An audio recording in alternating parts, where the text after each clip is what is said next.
Hey, Motorman here. And I did a road test a couple of weeks ago on a trike, and I started thinking about, well, what kind of people buy trikes? And I asked the dealership, the Harley dealer, the manager said, well, this is what happens. Is a lot of guys get into riding a motorcycle. First, they get something like a Sportster.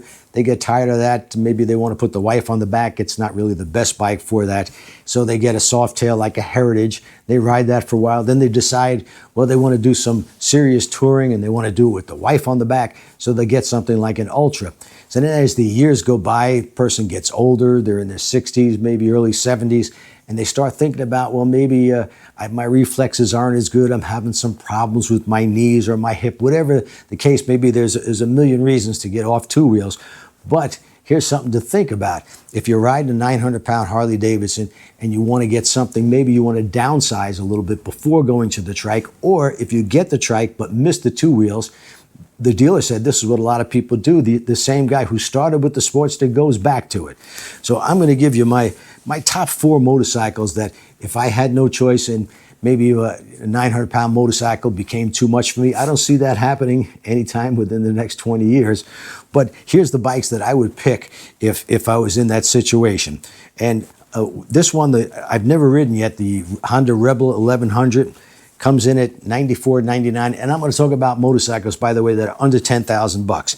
So these are $94.99 with ABS, got a low seat height, weighs 487 pounds, and I haven't ridden them because none of the dealers around here or within a couple of 100 miles will let you test ride their bikes other than Harley Davidson and BMW. But anyway, I haven't ridden it yet, but everybody raves about it, so that's one to consider. I'm not crazy about the styling of it. It's not my cup of tea.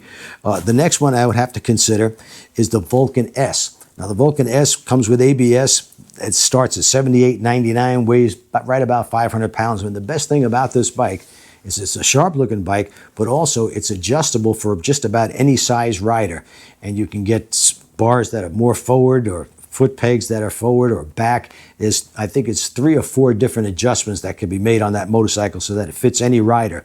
And 650 cc's, you may not think that's enough power for you, but believe me, it's plenty of power. It's somewhere around 78 horsepower on a bike that weighs 500 pounds. It's based on their sport bike motor, and it's a good-looking bike, plenty of accessories available, windshields, fairings, saddlebags, anything that you would want. And another one I would consider would be the Sportster 883. They stopped making them in 2022, but there are plenty of them around. In fact, just about any dealer, you check their inventory, they're going to have them used, but with very low mileage, some as low as 100 to 200 miles. And where these bikes come from, it's Harley's demo fleet. When you see the Daytona or Sturgis, where they have all the Harley bikes there, at the end of the demo time for that particular year, the Harley Davidson dealers get a chance to bid on these bikes. So they save a bunch of money. They cost them less than they did when they were brand new. And a lot of times they'll pass the savings on to you. But the Sportster 883's got plenty of power.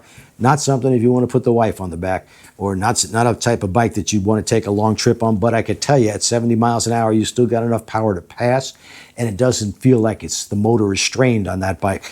And if you like the styling, which I do on that motorcycle, and the feel of a real Harley Davidson, that's a good one to consider. Most of them that you find with a couple of 100 miles are well under $10,000, and make sure you look for one with ABS. About half of them were made with the ABS option. You may pay a little bit more, but I think it's worth it. But my number one choice, if I had to have just one bike and I wasn't worried about two-up riding or taking long trips, Triumph Speed Twin 900. This bike weighs right at 476 pounds. I think it's got 65 horsepower, and I've in fact owned a couple of them.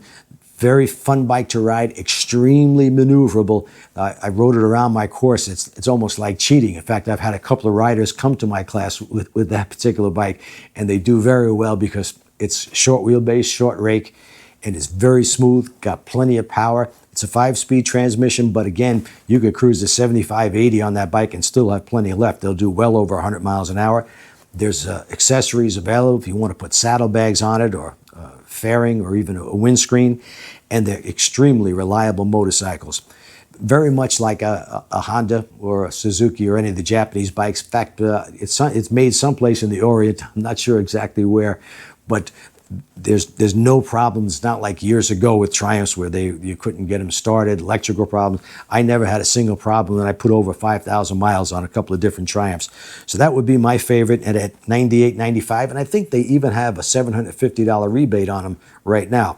Weighs 476 pounds, low seat height, very maneuverable, and a fun motorcycle. And I love the nostalgic styling of that bike. So there's my choices. If you're looking to downsize, check these bikes out. There are others available, but these are my favorites that I would pick or give some thought to if I was in that situation. So I hope you learned something.